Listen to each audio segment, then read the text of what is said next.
All right, so welcome again to another episode of You're in Charge Now What. I'm so happy to have Sam Dark. We have become friendly in the industry and really have a common bond. And he is the COO of the Zeigler Automotive Group. I believe you told me 41 stores across 4 states, 2,500 employees. That is a large organization. And so I'm really happy to pick your brain about a lot of things because I've had people who are listening to the show find themselves in a position where they're taking over a new initiative. But what I think you can really bring value is this idea of, you know, as a leader, you're carrying out initiatives from the people who are above you. You're on their teams, and then Yeah. you're communicating it down there. So I want to dive into that story. But first, if you could just share with the audience a little bit about your history and how you got Yeah. here. I think there's a lot of other benefits from your story as well. So you mentioned 41 stores, 4 states, about 2,700 employees. I work for Aaron Zeigler. This is a family owned and operated company. We will celebrate this year our 50th anniversary. So 50 Wow. years in business. It was started by Harold Zeigler and Aaron, 41 stores and growing. Aaron has absolutely blown this up. He seeks to buy additional stores to grow the team. He 100% believes in this auto industry as being able to absolutely change the world, and bringing team members and people into our teams that have a like mind and like vision, super aggressive, is what he's really focused on. And Glenn, I have to tell you, one of the things that kind of sets us apart in the industry, in the marketplace, where I'm sitting here in Daytona, Florida, we have a car driven by a Michigander local. Carson Hosevar, number 77, is racing in Daytona 500. Last night was the duels, and he placed top 10 in his round of the duels. So he'll start very early on Sunday, which really has not a lot to do with anything other than it kind of gives you insight into the culture of Right. the Zeigler Auto Group, this culture that Aaron has created that values the individual contributor in creating that ultimate automotive experience for customers. So that's the company, and that's kind of what we work on. My history, I was 20 years with a Swiss-based insurance carrier, Zurich. I traveled all over the country doing insurance Mm-hmm. and doing F&I products. The last decade I was with the company almost, I worked with large auto groups all across the country. So I handled the West, which for some bizarre reason was everything west of Michigan. Michigan has never been considered the west of No. anything before, except on that map when we divided the country into two. And I had the cool experience in those days to get to know many large auto groups intimately and to see how they operated, how they worked, Mm-hmm. and kind of what aligned with my own kind of leadership style and what aligned with my own kind of values and what I value. And ultimately, as we went into COVID, Aaron came to me and said, "Hey, we'd love to have you come over and head up our F&I world," which I did for a short period of time, and then ultimately said, "Hey, come be a COO and let's blow this up. Let's build an empire together." And it's been a heck of a lot of fun I, working for him. I love that. So actually on that point, 1 or 2 episodes ago, as I'm trying to help new managers with some skills and some thoughts, right there at Zurich, you were a top performer. Just looking at your history, you're a top performer. But when you came to Zeigler, one of our previous episode was talking about the mindset shift. When you're a solo operator and you only have to worry about yourself, and I'm going to hit my numbers. And Yeah. as you were saying in Zurich earlier, before we started, you were saying, it was very corporate organized. You had your metrics, you had performance reviews, but it was all about you. Yeah. What had to change in your mind where all of a sudden you started to have to worry about others and teams? What were some of the changes that you had to put in place mentally to be able to make that shift? It's interesting in that last decade as working in the large account space. One of the things that I did is I traveled throughout different teams at Zurich and in auto groups, and I had no real authority, as people would say it, to to do anything. I had to figure out how to get people bought off into a vision Hmm. without, signing their check or having hire and fire. And I was a manager at times, and that's a different role and very structured, as you say. Right. But in that large account space, it was all about selling the customer, and then it was about getting people bought off into a vision. And people, in some cases where you came into their sandbox, didn't really want to, weren't too interested in playing in your sandbox, right? Right. They wanted to kind of do their own thing. And to answer your question, I would say that going from a high performing producer into a leadership role, you're really focused on, as a producer, developing yourself and producing at a high level. As a leader, you start to focus on planting seeds that will develop later on in people who Hmm. you work with, who work alongside you. And you really have to focus on spending time on a vision that others can get bought off into. And then once you've got the vision, what are those key metrics? What are those things that you throw out regularly into the world that kind of act as a scorecard Right. that measure, how people are coming along towards that vision? And that actually is a heck of a lot more fun, in my opinion, now, at least in this stage of my life, than being an individual producer, because, there's nothing more fun than winning as a team. There's Right. nothing funner than winning as a large family. And that's what you get to do in leadership. That is leadership, but No, it and takes longer, it Glenn, it right? it does, and what I liked about that, listening to that, and again, I always encourage the audience, hopefully you have some pen and paper or some notes there, because that idea of planting seeds, because it is, a farmer doesn't get frustrated that the crop's not growing faster.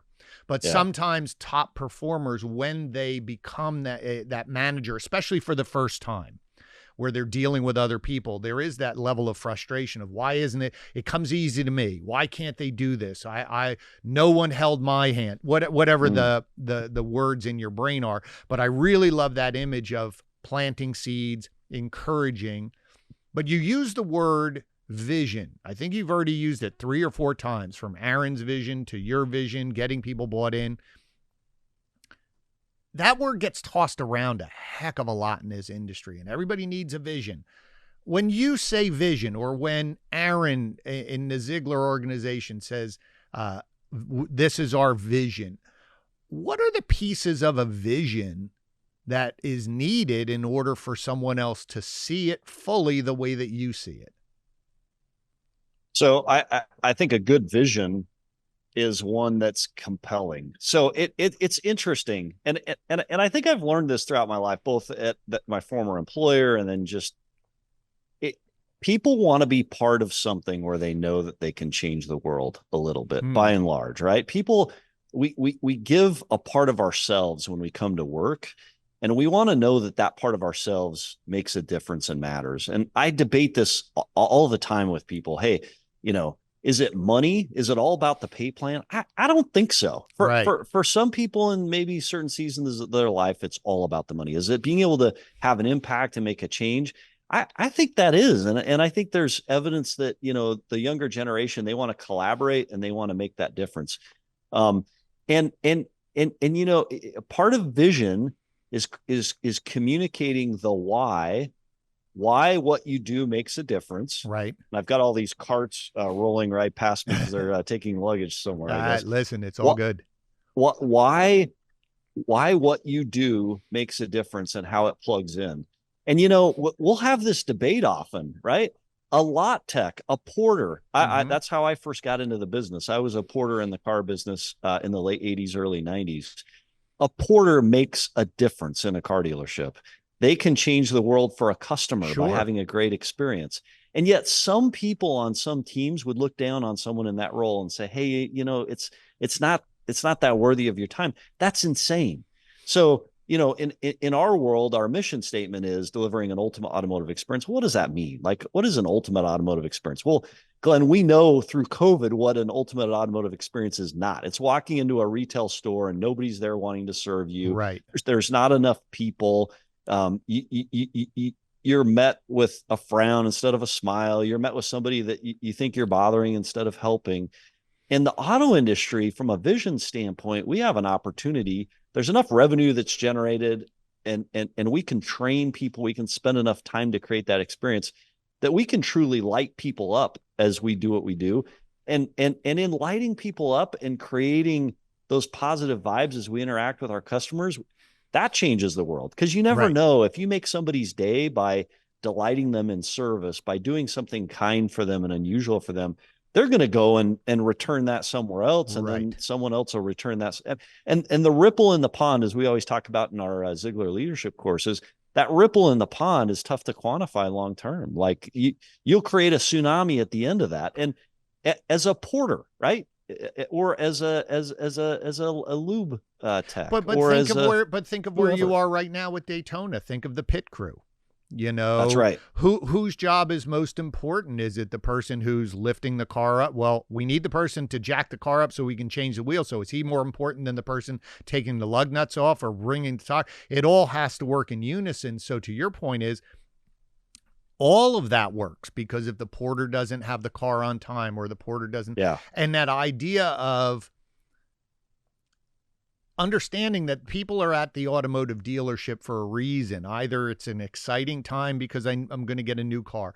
Maybe their car was damaged. I need a new car. Or more importantly, you're solving a problem. My car's broken. So the more that you can look at it through the lens of we're providing solutions, and we're going to do it in a way that makes people feel better about it, alleviate any concern, make them feel comfortable. I think that's a great vision, because then it can be tangible. And I think that's Yes. another piece to vision, going back to what you said. How does what I do every single day fit into the puzzle to move the vision forward, or else why come do it?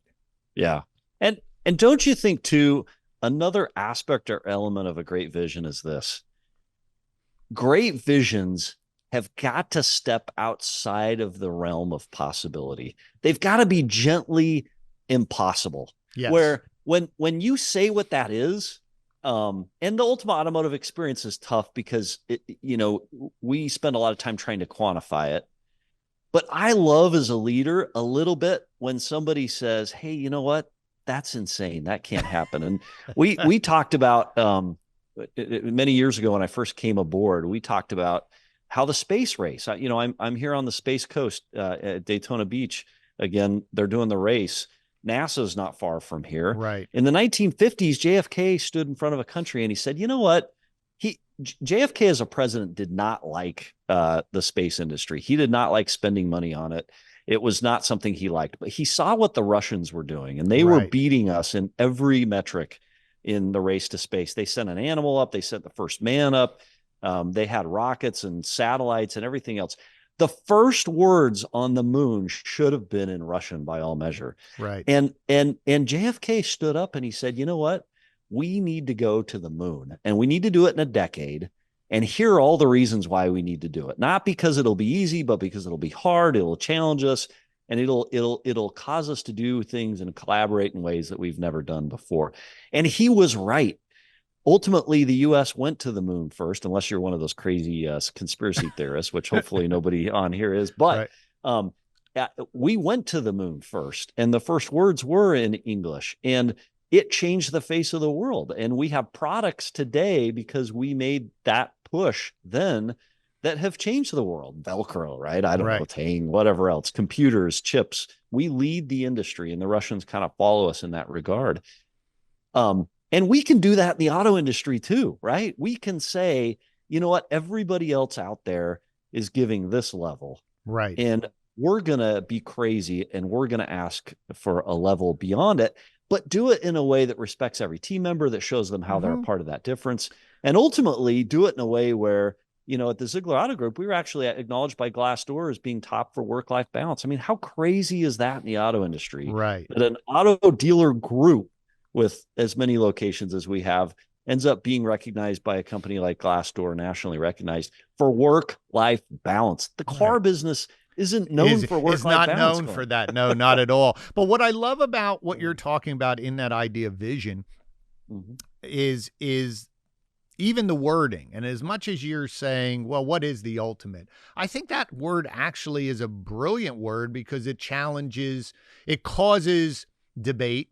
It causes people to say, well, what is ultimate to me. I love Yours that. might be Yes, first pushing, thought. right? Yeah. You're going to put it, it's what, and then it goes into, well, then how can we do that? And I think that's ultimately what the vision is how do we do this? Like to your Yeah. point with JFK, he's like, we're going to the moon. We have no idea how to do it yet.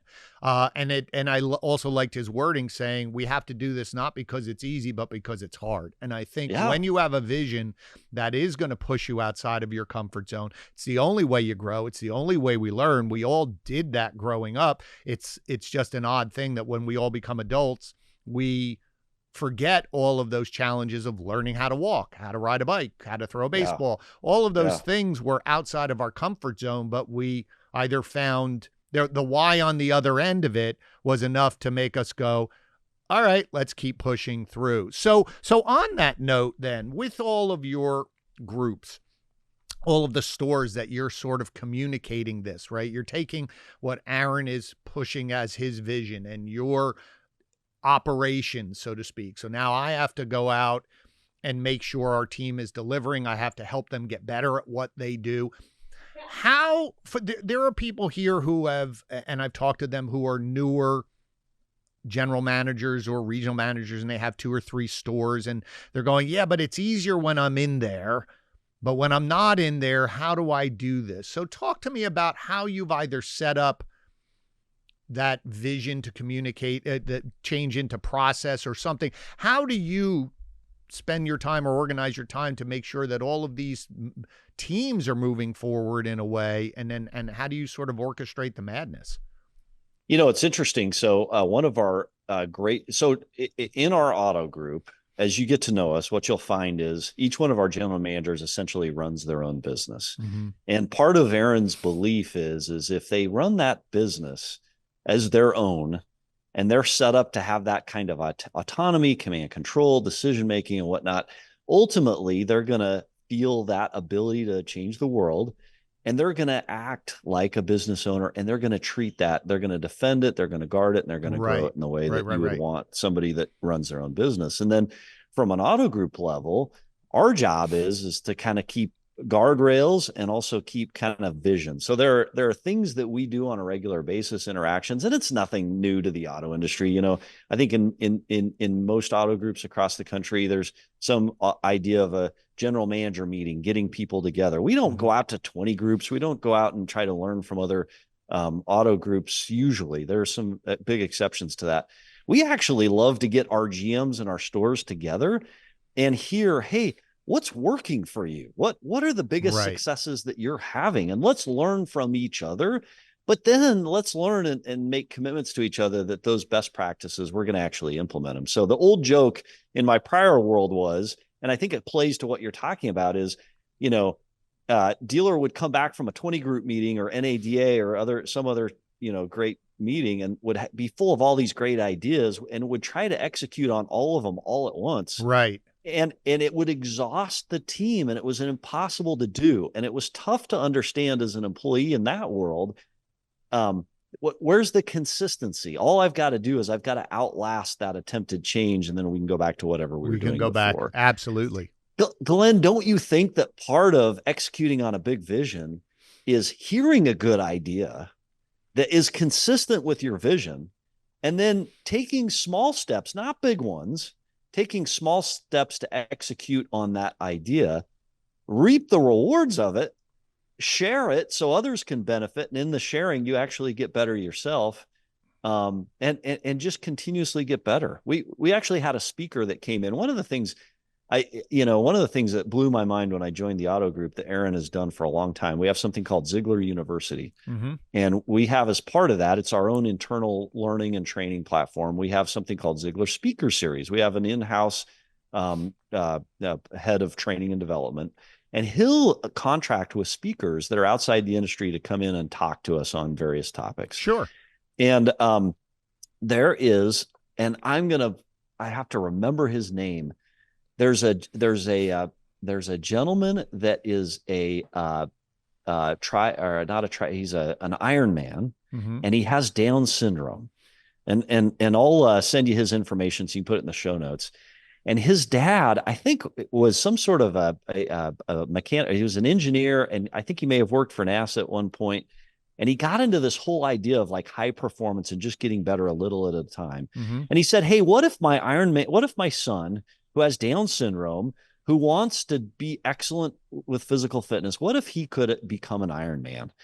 And he worked with his son over time to become an Ironman. It had never been done before. And as soon Right. as his son did it with Down syndrome, then other kids with Down syndrome and other challenges Right. did it shortly after he did it. And he talks about how he didn't become an Ironman overnight. He had to improve by 1 or 2% every single day. And as they focused on that 1 or 2% increase every day, over time, it netted that change. Right. And I think one of the biggest challenges in leadership, going back to your question, is we try to do too much too quickly. It exhausts everyone. It doesn't connect to vision and your overall goal. And it frustrates people. And then they just kind of try to wait out the change. No, I had a salesperson when I went in to do some consulting for a dealership, went in the first time. He was surprised I came back the next month. And he said, "Oh, you're here." And I said, "Okay, well, have we done these things?" He said, "No." And I said, "Well, why don't you?" He goes, "Well, every time my owner goes to a conference, we have something new, and I don't really adapt or do it until it's being talked about for 45 days. That's terrible, right? Yeah. Absolutely. But it goes back to what you were saying before, is that I like working backwards when I'm trying to help dealers. To your point is, well, what's your vision, or what's in your case, what's the experience we want to deliver for our customers? Then, well, what do we have to do that? And then we can build a process. Then we can find people to do that. Then we can find the tech to do it. But we go backwards. The problem is they go and they say, oh, well, at this 20 group, or I met this dealer and they had a great idea, I'm going to do it, without checking to see, does this even fit into and if it does, is it replacing something? Is it augmenting something? It's just, here it is, and they'll hand you, here they are, sheets of paper. Here it is, Sam, go do that, and you go. And so your idea is, here we go again.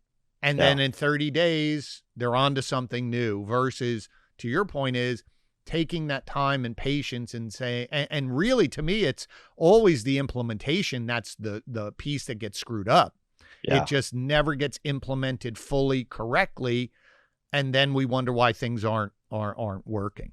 Yeah, it reminds me of the Seinfeld quote, right? Anybody can make a reservation. It's keeping the reservation, exactly. Right? To the rental car episode. And it's so true. Anybody can have a great idea. It's executing on the great idea that's the tough part.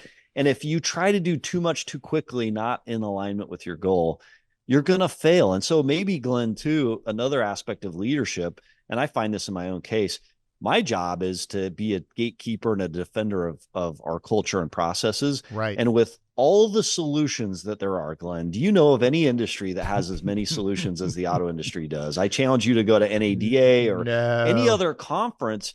There's no shortage of great ideas. The challenge or the shortage is execution. So I was on a call earlier this morning with a company that has a DR platform, right? And it's like, tell it in this terribly crowded space, tell me what separates you from everybody else out there. Right. And you know, my ultimate job is to say no as much as I possibly can. And when we do find that golden nugget that we feel like we can execute on, that we feel like is consistent with our vision, that respects our team members, that they will delight in, then to bring it in such a way that helps encourage their success, which is, hey, we try it somewhere. If it works there, then the positive feedback spreads it to other stores.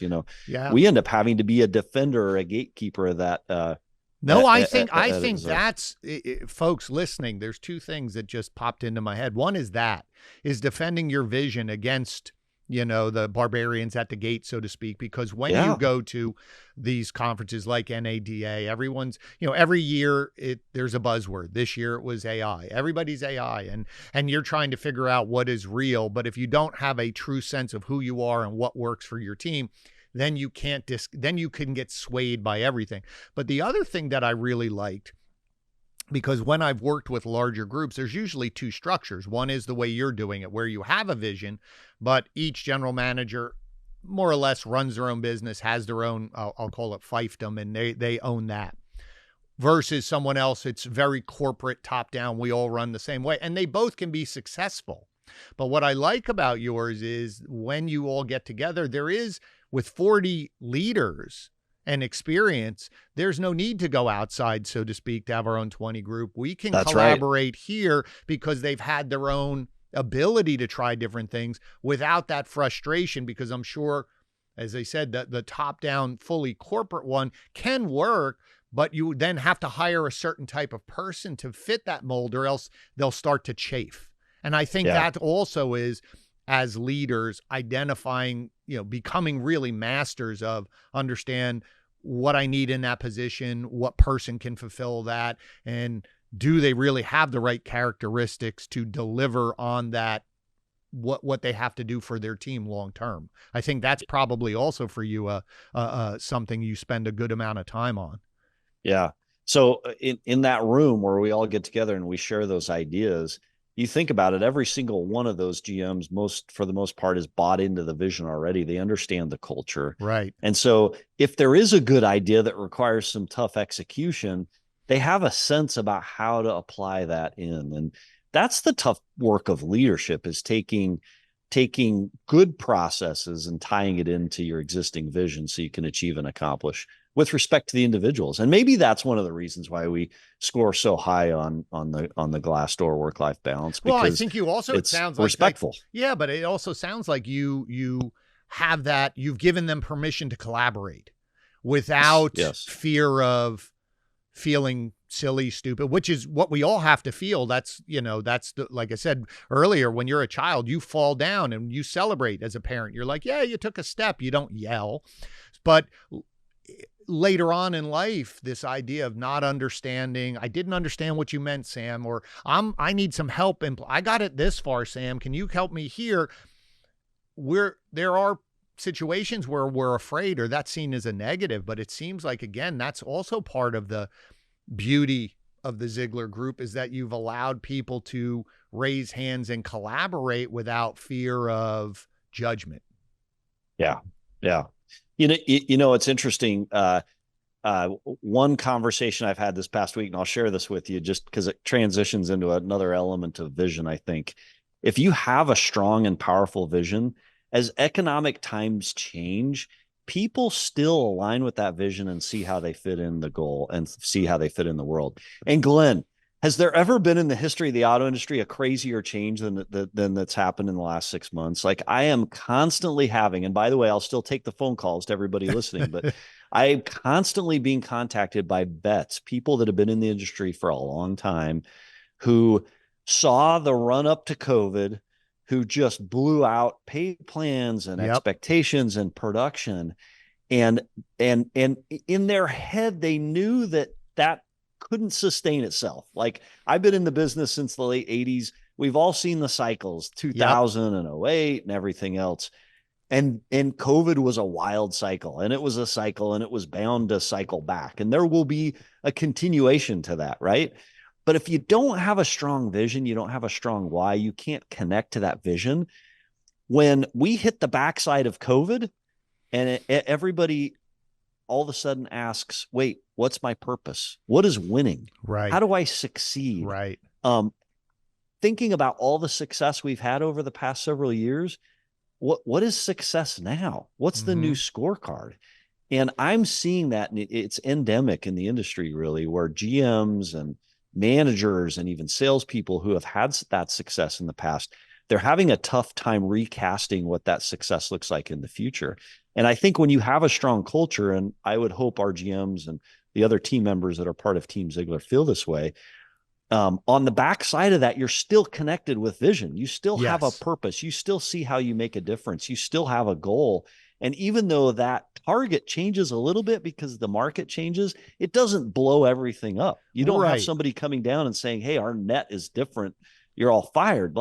Or I don't feel valuable or worthy because our balance has changed a little bit over the past 90 days. You still have a vision. You still have a purpose. Yeah. And I think to that, I without that North Star, you start worrying. I've heard, and I get mad because I hear dealers say it. I hear vendors saying it. Oh, dealers are lazy now, or salespeople are lazy. I'm like, are they? Or was it just the rules of the game were different over the last few years, right? So if Let me change the statement. It's not that they're lazy, or it's not that they're entitled, although that can creep in if there's not strong vision.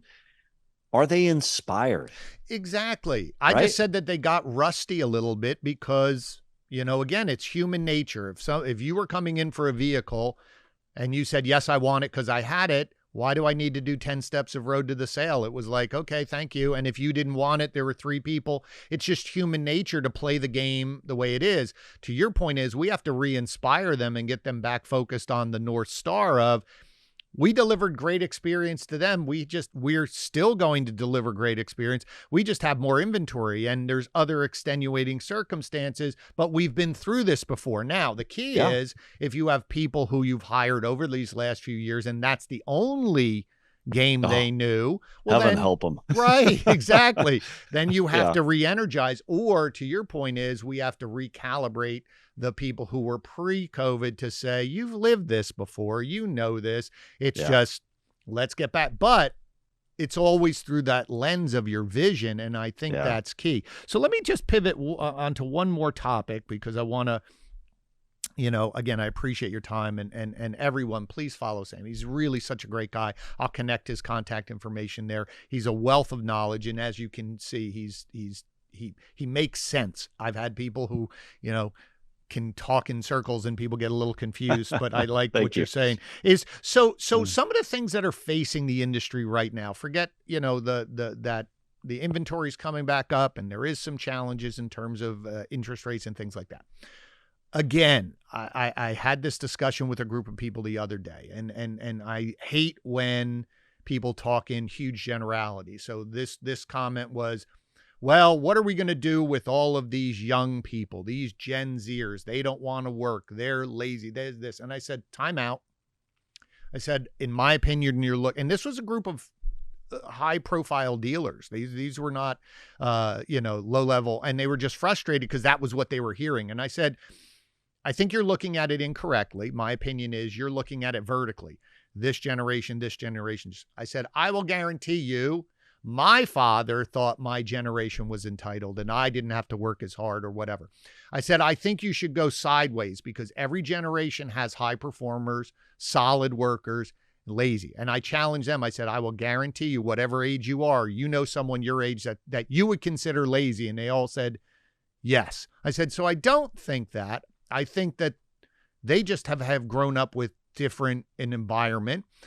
Things move faster, accessibility is more, and they also have more options. So in terms of workers now or getting people to come into the industry, because it is a phenomenal industry, what are some of the challenges or what are some of the changes that your team has had to make in order to show these individuals the careers they could have and why this is such a great industry and then why Zeigler is such a great organization?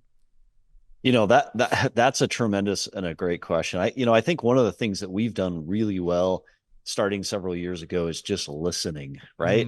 And there are many, many, many ways that we listen. So I mentioned the Zeigler University. So we've got an LMS. Everybody's got an LMS, but do you use it to truly train and develop and create a compelling path for your teams? And we've got that. So if you come in as a porter and you want to transition to a salesperson or even a technician, we have a pretty compelling path where if you're a self-starter, you can do it on your own. If you need some help, we've got trainers that go around to stores and do training in store. We've got leadership development groups you can join. Everybody wants it a different way. And so what we've tried to do is be there where they are. One of the things that surprised me, and this is just one of many things, is several years ago, we really listened and saw the impact of social media on potential job recruits and on the market overall. I think it was 2 or 3 years ago, we were heavily into TikTok at a time when TikTok, you looked at it and you're like, TikTok, right? What does TikTok do? Right. And now, the buzzword at NADA is actually using TikTok as more top funnel to actually sell cars. That didn't really exist a year or two ago, but we were on there and we were surprised by how engaged people were, wanting to see things behind the scenes, wanting to see what it was like to work in that environment, seeing happy people, happy faces. So Right. that's one idea.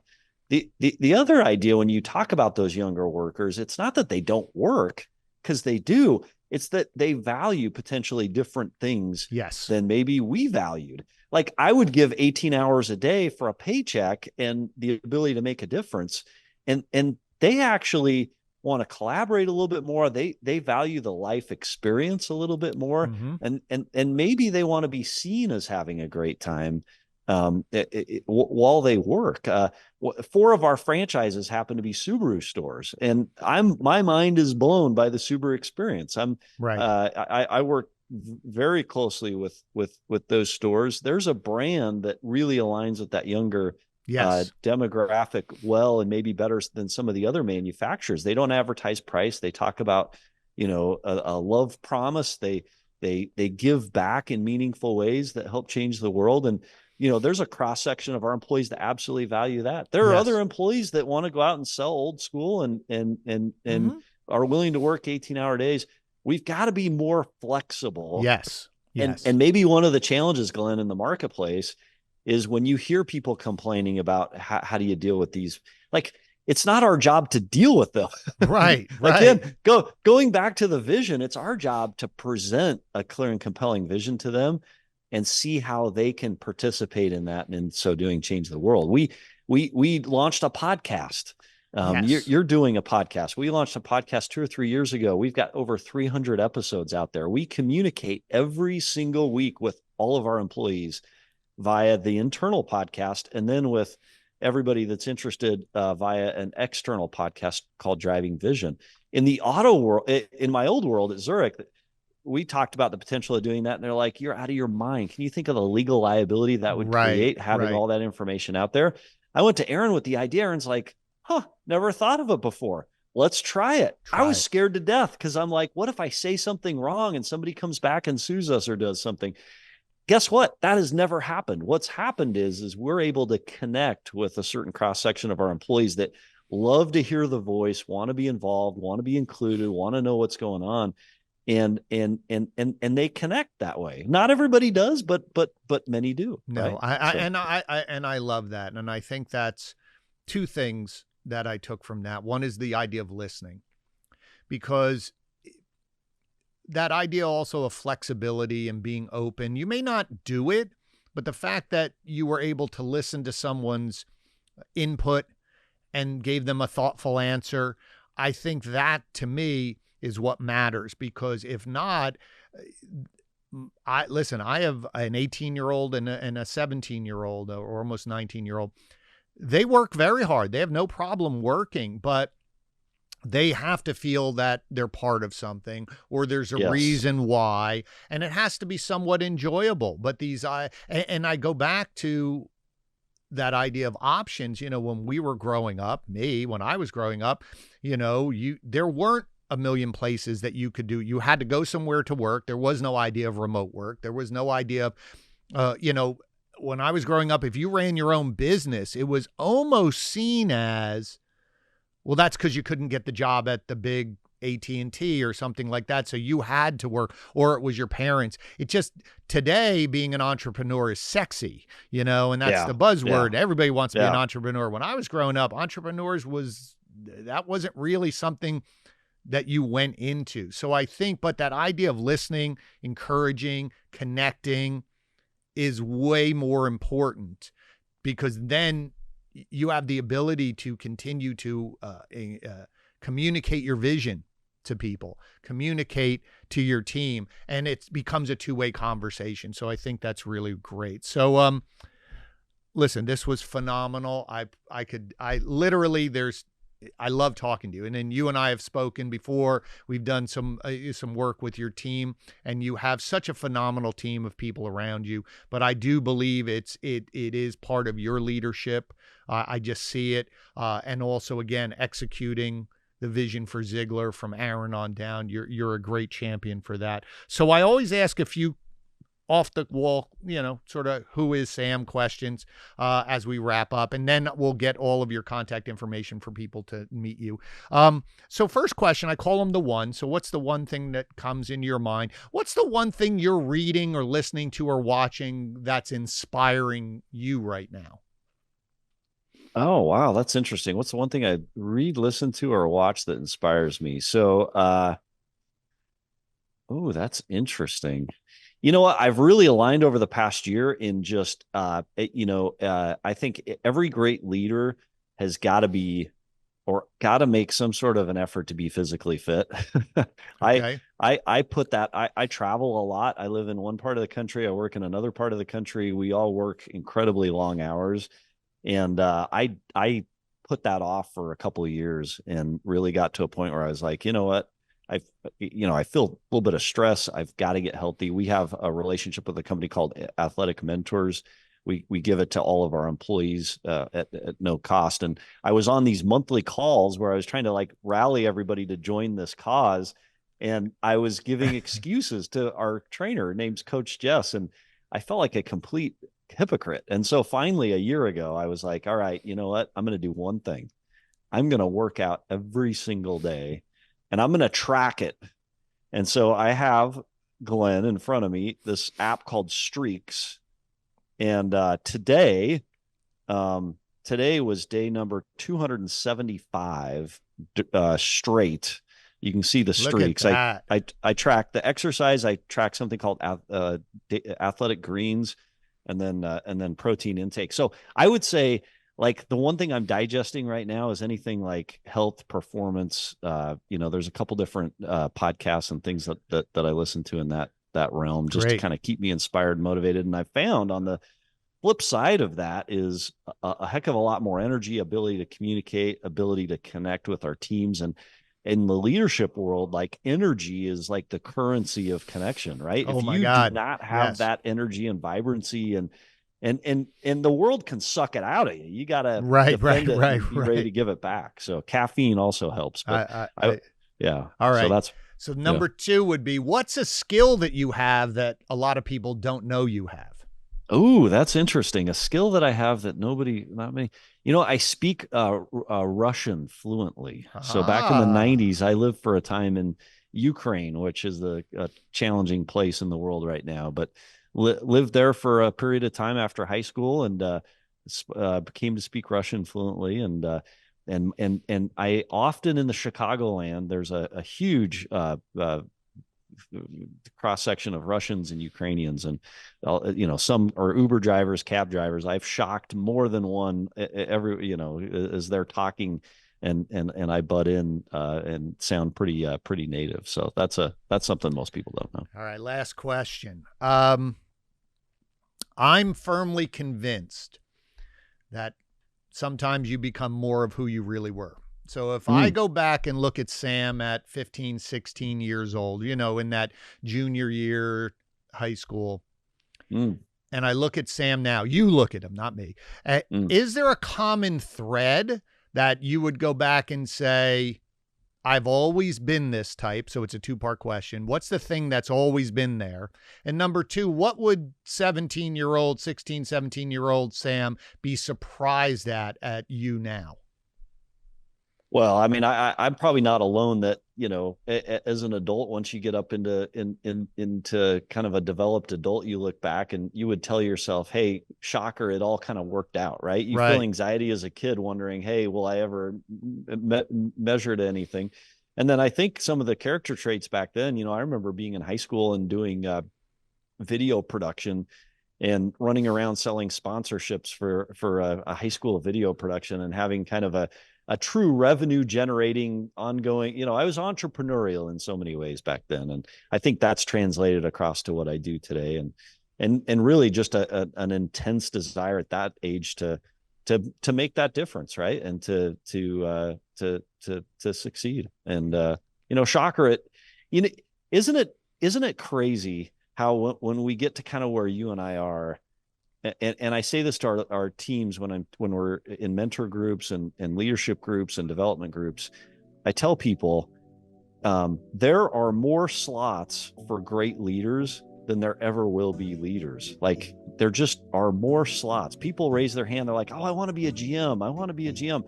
You can be a GM. Like, we need incredible general managers across our auto group. We just need them. There are not enough qualified candidates, but it's the work that leads up to that that is a challenge. And not everybody is willing to take, make some of the sacrifices required to do it, and take seriously the development to do it. And it is a path, but it's day by day. Yeah. And it goes back to that 1%, 1%. Yeah. And yeah. I've And that's tried probably to, what I would say. Don't get frustrated by the journey that lay ahead, as big as it is. Just take it day by day. Take it day to day. Well, that's fantastic. So again, thank you so much. I appreciate it. So how can the audience connect with you if they want to connect with you or follow you, what you're saying, podcast or where?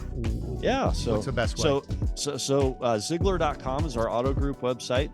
There's contacts for us there. DrivingVisionPodcast.com is our podcast, and it's also available on all the places that podcasts are. Driving Vision Podcast, Zeigler Auto Group. I host that. We have great guests on there, including Bill Nye, the science guy, Nice. Tom Izzo of Michigan State. We've had some really, really fun and unique guests on there, Mitch Album and others.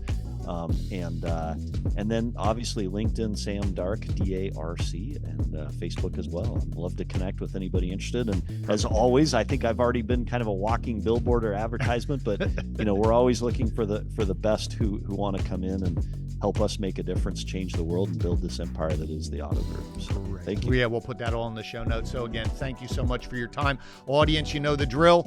Please make sure that you subscribe. If you found value in the conversation Sam and I had today, please make sure you push it out.